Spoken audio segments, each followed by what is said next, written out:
Am I the idiot for telling my family that my kids and I will not be visiting if we can't bring my husband's sister? My husband, 32, and I am 30, have 3 kids, F5, M3, F3MO. My husband has a 10-year-old sister that practically lives with us. We don't have custody of her right now, we're working on it, but we have her for up to 2 weeks at a time. She'll go home for a couple days, then come back for 2 more weeks. She has a room at our house and I consider her to be one of my kids. She is the sweetest kid. She never argues, never gets in trouble, absolutely no behavior issues.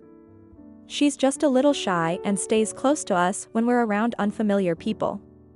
My family has been asking us to visit since we had my youngest, but they don't want my 10-year-old there. I didn't want to start any problems, so I've been saying not now for the past 3 months. But they were really pushing it the other day, so I finally told them that we won't be visiting until my 10-year-old is invited and made to feel welcome. I'm not going to deal with bullshit like my bio kids getting presents and not my 10-year-old or her sleeping on the couch when everyone else gets a bed.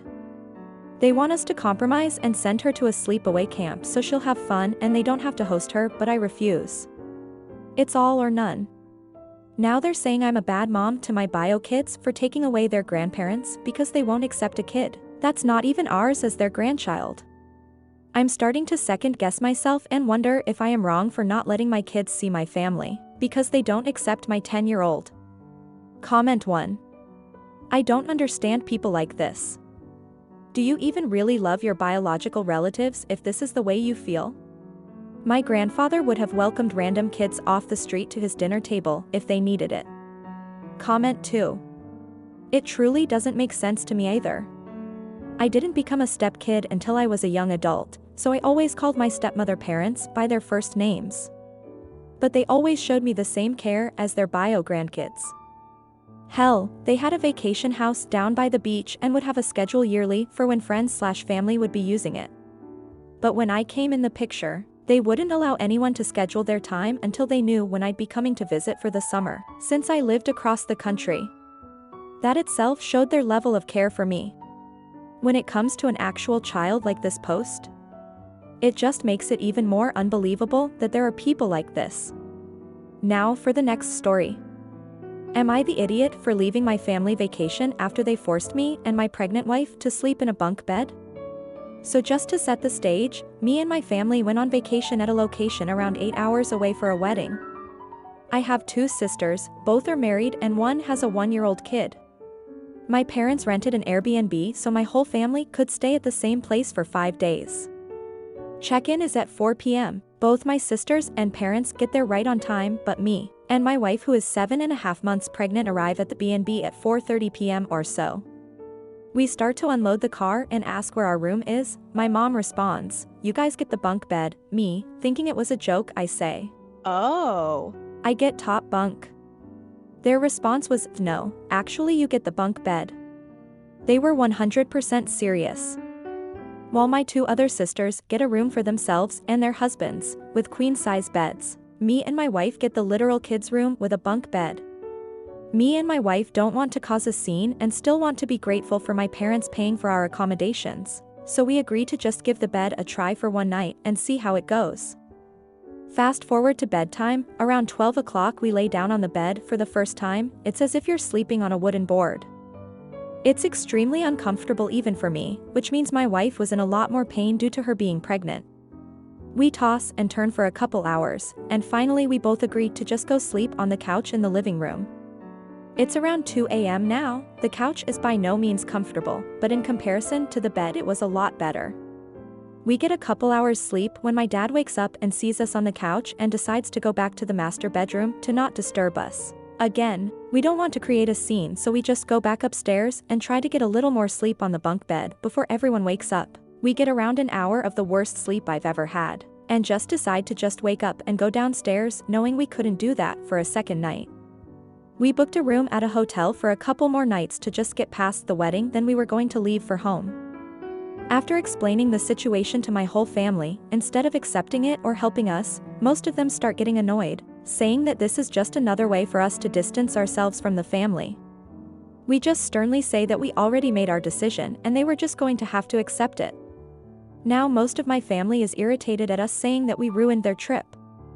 TLDR, my family gave me and my pregnant wife a bunk bed to sleep on for 5 nights while everyone else got queen-size beds.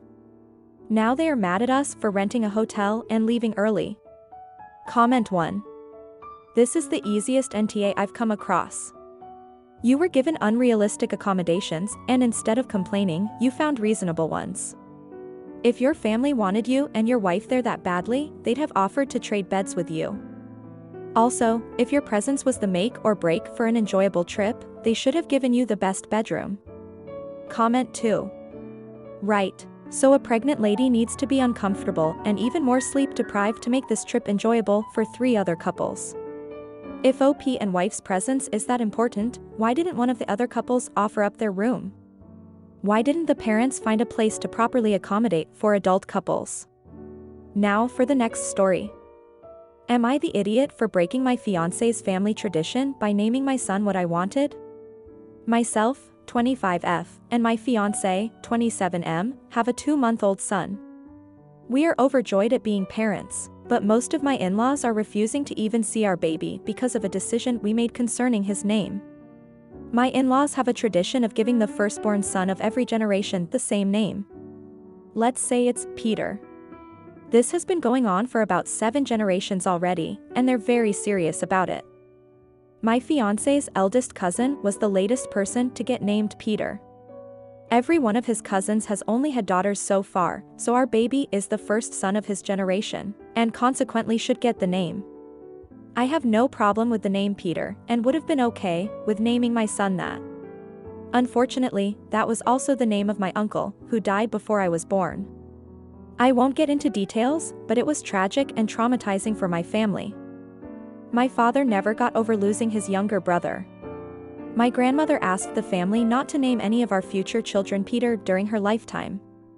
My MIL and FIL knew about this promise, and at first seemed to not only be okay with us avoiding the name Peter, but also supportive of the one we chose. However, my grandmother sadly passed away when I was 7 months pregnant. We traveled for her funeral.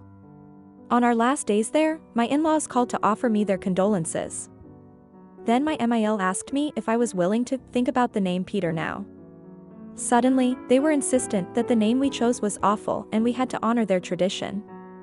According to them, they had only agreed to make an exception for us for my grandmother's sake, and had no obligation to keep it now that she had passed. My family agrees that while it's true we don't have to avoid the name anymore, it still doesn't feel right to use it. My fiancé agrees with me as well, but his parents spent the last weeks of my pregnancy trying to convince us to change our minds about the name. When our baby was born and we named him what we wanted, my in-laws were furious that we had broken a 7-generation-old family tradition. Some of them hadn't previously wanted to name their sons Peter, but did it anyway for the family's sake. They said our decision was selfish and that my family should have moved on by now. This has truly nothing to do with whether my family has moved on or not. It just felt like a betrayal to my grandmother and uncle's memories to even consider using the name. My FIL offered us $1,000 to change our son's name to Peter after he was born. That was 2 months ago, and neither of my fiancé's parents have met the baby or seen us since I was pregnant. Most of my in-laws are on their side, and this is causing a huge rift between my fiancé and his family. He assures me he's fine, but I'm starting to feel really guilty about this. Edit, the tradition started, as far as I know, when OG Peter died and his son, also named Peter, named his firstborn after his father. Peter III ended up having the first son of the following generation, and did the same thing. That one died before having children, so his sister gave the name to her son, and so on. The name Peter is very common in my country, so none of them ever got bullied over it, and the fact that it was also my uncle's name isn't as unlikely as one might think. Also, middle names aren't used in my country. Most people get the maternal surname before the paternal one instead. Edit 2, it wasn't $1,000. Different country, different currency. It's still a lot of money, but would probably translate to about $200. Edit 3, I posted an update 2 days ago, but it got removed. I've reposted it on my page. Comment 1. I have one sister that shares 57% DNA with me while another one is only 51%. Curiously, the sister that I share 57% with has the same blood type the other doesn't. But it could be because my parents were 17th cousins. They didn't know, mom was from Texas and dad from Indiana.